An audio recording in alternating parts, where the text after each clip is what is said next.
Notifications ലഭിക്കുന്നതിന് വേണ്ടി subscribe button click ചെയ്ത് ബെല്ലൈക്കൺ പ്രസ് ചെയ്യുക. അപ്പോൾ നമ്മൾ ഇന്ന് ഉണ്ടാക്കാൻ പോകുന്നത് നല്ല ഈസി ആയിട്ട് ഉണ്ടാക്കാൻ കഴിയുന്ന ഒരു ഹോം മെയ്ഡ് മാംഗോ ഐസ്ക്രീമാണ്. അപ്പോൾ അതെങ്ങനെ ഉണ്ടാക്കാമെന്ന് നോക്കാം. അപ്പോൾ ഇന്നത്തെ വീഡിയോയിൽ ഈ 3 ഇൻഗ്രീഡിയൻറ്റ് വെച്ചിട്ട് എങ്ങനെയാണ് ഐസ്ക്രീം ഉണ്ടാക്കാമെന്നാണ് കാട്ടാൻ പോണത്. അപ്പോൾ ഇതിന് വേണ്ടിയിട്ട് ഇവിടെ വിപ്പിംഗ് ക്രീം എടുത്തിട്ടുണ്ട്.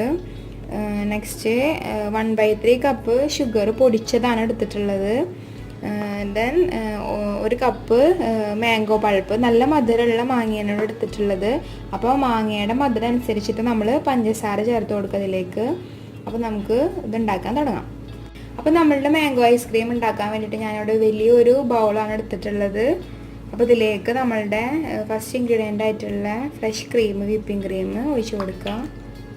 വിപ്പിംഗ് ക്രീം നല്ല തണുപ്പിച്ച ശേഷം വേണം നമ്മൾ ഇതിലേക്ക് ഒഴിച്ചു കൊടുക്കാൻ. ഇവിടെ 100 ഗ്രാം വിപ്പിംഗ് ക്രീമാണ് ഞാൻ എടുത്തിട്ടുള്ളത്. അമൂലിൻ്റെ ക്രീമാണ് എടുത്തിട്ടുള്ളത്. ഇനി നമുക്ക് നന്നായി ബീറ്റ് ചെയ്ത് കൊടുക്കാം ഒരു ബീറ്റർ വെച്ചിട്ട്.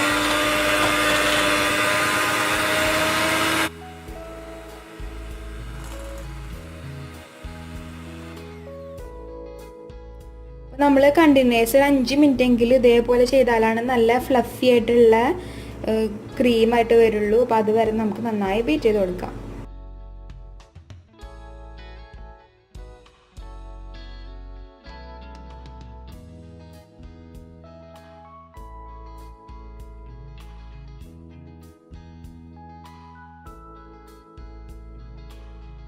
അങ്ങനെ നമ്മളുടെ ക്രീം ഇപ്പോൾ അല്പം ഫ്ലഫി ആയി വന്നിട്ടുണ്ട്. അപ്പോൾ നമ്മളുടെ നെക്സ്റ്റ് ഇൻഗ്രീഡിയൻ്റ് ആയിട്ടുള്ള പഞ്ചസാര, പൊടിച്ച പഞ്ചസാര ഇതിലേക്ക് ഇട്ട് കൊടുക്കുക. 1/3 കപ്പാണ് ഇവിടെ എടുത്തിട്ടുള്ളത് പഞ്ചസാര. ഇനി ഇത് വെച്ചിട്ടൊന്ന് നന്നായി ബീറ്റ് ചെയ്ത് കൊടുക്കാം.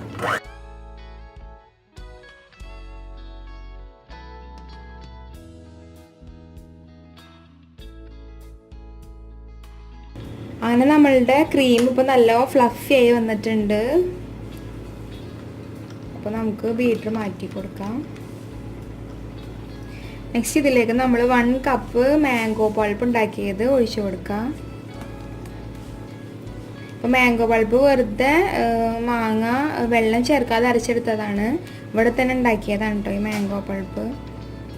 നല്ല മധുരമുള്ള മാങ്ങയാണ്. അപ്പോൾ അതിനനുസരിച്ചിട്ട് പഞ്ചസാര ചേർത്ത് കൊടുക്കുക. ഇനി നമുക്കിതൊന്ന് ബീറ്റ് ചെയ്ത് കൊടുക്കാം.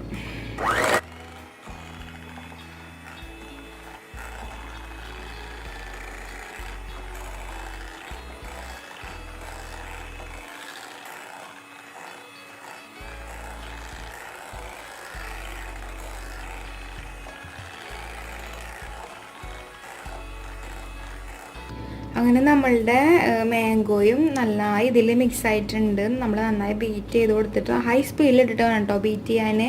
അപ്പോഴാണ് ഇതേപോലെ നല്ല തിക്കായിട്ട് കിട്ടുള്ളൂ. ഇനി നമുക്ക് ഇതിലേക്ക് ഫ്ലേവറിങ്ങിന് വേണ്ടിയിട്ട് മാംഗോ ഫ്ലേവർ ചേർത്ത് കൊടുക്കാം. ഇത് നിർബന്ധമൊന്നുമില്ല, വേണമെങ്കിൽ ചേർത്താൽ മതി. അപ്പോൾ കുറച്ചും കൂടി ശരിക്കും നമ്മൾ ഷോപ്പിലൊക്കെ വാങ്ങുന്ന സെയിം ആ ഒരു ഫ്ലേവർ കിട്ടും, ടേസ്റ്റ്. അതിന് വേണ്ടിയിട്ടാണ് ചേർത്ത് കൊടുക്കുന്നത്. ഇനി നമുക്കൊന്നും കൂടി ബീറ്റ് ചെയ്ത് കൊടുക്കാം.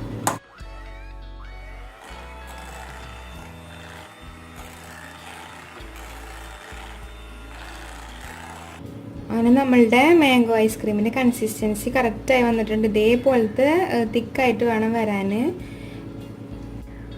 നെക്സ്റ്റ് നമുക്കിത് ഫ്രിഡ്ജിൽ വെക്കാൻ വേറൊരു പാത്രത്തിലേക്ക് മാറ്റി കൊടുക്കാം. അപ്പം നമുക്ക് നമ്മളുടെ ഐസ്ക്രീം മിക്സ് ഇതിലേക്ക് ഒഴിച്ചു കൊടുക്കാം.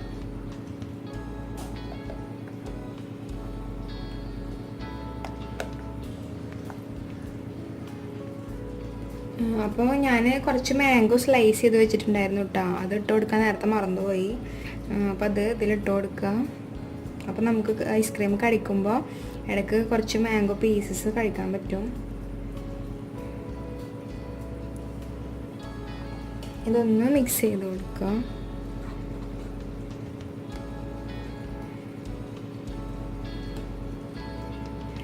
നമ്മളിതിൽ എക്സ്ട്രാ കളറൊന്നും ചേർത്തിട്ടില്ല, യെല്ലോ കളറൊന്നും ചേർത്തിട്ടില്ല. അത് വേണമെങ്കിൽ ചേർക്കാം കേട്ടോ. ഇതിൽ ഓൾറെഡി ഒരു കളറുണ്ട് യെല്ലോ. ഫ്ലേവർ ചേർത്ത് കൊടുത്തിട്ടുണ്ടായിരുന്നു, അതും ഓപ്ഷണലാണ്, വേണമെങ്കിൽ ചേർത്താൽ മതി. അപ്പോൾ നമുക്ക് പ്രിസർവേറ്റീവ്സ് ഒന്നും ഇല്ലാത്ത ഐസ്ക്രീം വീട്ടിൽ തന്നെ ഉണ്ടാക്കി കഴിക്കാൻ പറ്റും. അപ്പോൾ നമുക്കിത് ക്ലോസ് ചെയ്ത് കൊടുക്കാം. നല്ല എയർ ടൈറ്റ് കണ്ടെയ്നറിൽ വേണം അത് വെച്ച് കൊടുക്കാൻ. ഇനി നമ്മൾ ഒരു 5 മണിക്കൂറെങ്കിലും ഫ്രിഡ്ജിൽ വെക്കുക. നമ്മൾ ഒരിക്കലും ഫ്രീസറിൽ വെക്കരുത്. മിനിമം ഒരു 5 മണിക്കൂർ വേണ്ടി വരും. അപ്പോൾ ഓരോ ഫ്രിഡ്ജിനനുസരിച്ചിട്ട് അതിൻ്റെ കൂൾനെസ് മാറും. അപ്പോൾ ഓരോരുത്തർ അവരുടെ ഫ്രിഡ്ജനുസരിച്ചിട്ട് കറക്റ്റ് ടൈം നോക്കുക. അപ്പോൾ നമുക്കത് ഫ്രിഡ്ജിൽ വെച്ച് കൊടുക്കാം. അപ്പോൾ ഇപ്പോൾ ഒരു 5 മണിക്കൂർ കഴിഞ്ഞിട്ടുണ്ട്. അപ്പോൾ നമ്മളുടെ ഐസ്ക്രീം സെറ്റായോ നമുക്ക് നോക്കി നോക്കാം.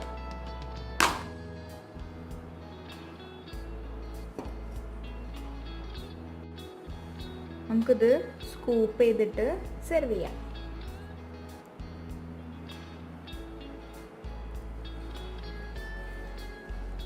അപ്പോൾ ഞാനിത് ഫ്രിഡ്ജിൽ നിന്ന് എടുത്ത് കുറച്ച് കഴിഞ്ഞിട്ടാണ് ഇത് സെർവ് ചെയ്യാൻ വേണ്ടിയിട്ട് തുടങ്ങിയത്. അപ്പോൾ അതുകൊണ്ട് കുറച്ച് മെൽട്ടായിട്ടുണ്ട്. അപ്പോൾ ഫ്രിഡ്ജിൽ കുറച്ചധികം സമയം വെച്ച ശേഷം മാത്രം നമ്മൾ അത് സെർവ് ചെയ്യാൻ വേണ്ടി എടുക്കുക, അല്ലെങ്കിൽ പെട്ടെന്ന് മെൽട്ടാവുന്നുണ്ട്. അപ്പോൾ ഞാനിവിടെ മാക്സിമം ഒരു 3 മണിക്കൂറൊക്കെ വെച്ചിട്ടുള്ളൂ. 5 മണിക്കൂർ വെക്കാൻ എനിക്ക് സമയം കിട്ടിയില്ല. അപ്പോൾ വീഡിയോ എടുക്കണ കാരണം വേഗം എടുത്തു. അപ്പോൾ എല്ലാവരും ഇത് ട്രൈ ചെയ്ത് നോക്കുക. നല്ല ടേസ്റ്റുള്ള എളുപ്പത്തിൽ ഉണ്ടാക്കാൻ കഴിയുന്ന ഒരു റെസിപ്പിയാണിത്. എല്ലാവരുടെ അഭിപ്രായങ്ങൾ അറിയിക്കുക.